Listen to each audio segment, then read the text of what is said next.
Hi friends, welcome back to my channel. Friends, ಇವತ್ತು ಸಂಜೆ tea ಜೊತೆಗೆ ತಿನ್ನೋದಕ್ಕೆ ಒಂದು ತುಂಬಾ ಟೇಸ್ಟಿಯಾದಂಥ ಹಾಗೂ ಕ್ವಿಕ್ಕಾಗಿ ಮಾಡ್ಬೋದಾದಂಥ ಆನಿಯನ್ ಬೋಂಡಾ ಮಾಡೋದು ಹೇಗೆ ಅಂತ ತೋರಿಸ್ತಾ ಇದ್ದೀನಿ.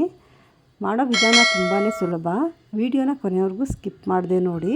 ಬನ್ನಿ ಮಾಡೋ ವಿಧಾನ ಹೇಗೆ ಅಂತ ನೋಡೋಣ. ನಾನಿಲ್ಲಿ 3 ಚಿಕ್ಕ ಚಿಕ್ಕದಾಗಿ ಕಟ್ ಮಾಡಿರೋ ಈರುಳ್ಳಿಯನ್ನು ತೊಗೊಂಡಿದ್ದೀನಿ. ಹಾಗೆ 1 ಕಪ್ಪಷ್ಟು ಸಬ್ಬಕ್ಕಿ ಸೊಪ್ಪು, ಸ್ವಲ್ಪ ಕರಿಬೇವಿನ ಎಲೆ, 4ರಿಂದ 5 ಹಸಿಮೆಣಸಿನ್ಕಾಯಿನ ಸಣ್ಣದಾಗಿ ಕಟ್ ಮಾಡಿಬಿಟ್ಟು ಹಾಕ್ಕೊಂಡಿದ್ದೀನಿ. ಹಾಗೆ ಅರ್ಧ ಕಪ್ಪಷ್ಟು ಕೊತ್ತಂಬರಿ ಸೊಪ್ಪನ್ನು ಹಾಕ್ಕೊಂಡಿದ್ದೀನಿ. ಒಂದ್ಸರಿ ಎಲ್ಲ ಚೆನ್ನಾಗಿ ಮಿಕ್ಸ್ ಮಾಡ್ಕೊಳ್ಳೋಣ. ಇದು ತುಂಬಾ ಸಿಂಪಲ್ ರೆಸಿಪಿ, ಹಾಗೆ ತುಂಬ ಬೇಗ ಕೂಡ ಆಗೋಗುತ್ತೆ. ಮನೆಗೆ ಯಾರಾದರೂ ಸಡನ್ನಾಗಿ ಗೆಸ್ಟ್ ಬಂದಾಗ 15 ನಿಮಿಷದಲ್ಲಿ ಮಾಡಿಬಿಡ್ಬೋದು.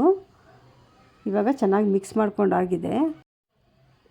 ಈಗ ಸುಮಾರು 1 ಕಪ್ಪಷ್ಟು ಕಡಲೆ ಹಿಟ್ಟನ್ನು ಹಾಕ್ಕೊಳ್ತಾ ಇದ್ದೀನಿ. ಇದಕ್ಕೆ ಇಷ್ಟೇ ಅಳತೆ ಅಂತ ಏನೂ ಇಲ್ಲ, ನೀವು ಸ್ವಲ್ಪ ಸ್ವಲ್ಪ ನೋಡಿಬಿಟ್ಟು ಹಾಕ್ಕೊಳ್ಳಿ.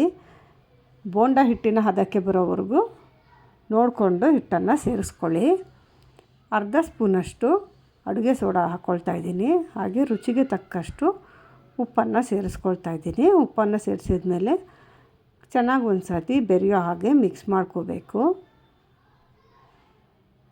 ಮಿಕ್ಸ್ ಮಾಡಿದ ನಂತರ ಸ್ವಲ್ಪ ಸ್ವಲ್ಪನೇ ನೀರನ್ನು ಹಾಕ್ತಾ ಗಟ್ಟಿಯಾಗಿ ಕಲಿಸ್ಕೋಬೇಕು. ನೀರು ಜಾಸ್ತಿ ಹಾಕೋಕ್ಕೆ ಹೋಗಬೇಡಿ, ಜಸ್ಟ್ ಸ್ವಲ್ಪ ಹಾಕ್ಕೊಂಡ್ರೆ ಸಾಕಾಗುತ್ತೆ. ಇದು ಉಪ್ಪು ಹಾಕಿದ ನಂತರ ಮತ್ತೆ ನೀರು ಬಿಡೋದ್ರಿಂದ ಆದಷ್ಟು ಕಡಿಮೆ ನೀರನ್ನು ಬಳಸಿ ಆದಷ್ಟು ಗಟ್ಟಿಯಾಗಿ ಹಿಟ್ಟನ್ನು ಕಲಿಸ್ಕೋಬೇಕು. ನೋಡಿ, ಈ ಹದಕ್ಕೆ ಕಲಿಸ್ಕೋಬೇಕು. ಇದೇ ರೀತಿ ಗಟ್ಟಿಯಾಗೇ ಇರಬೇಕು.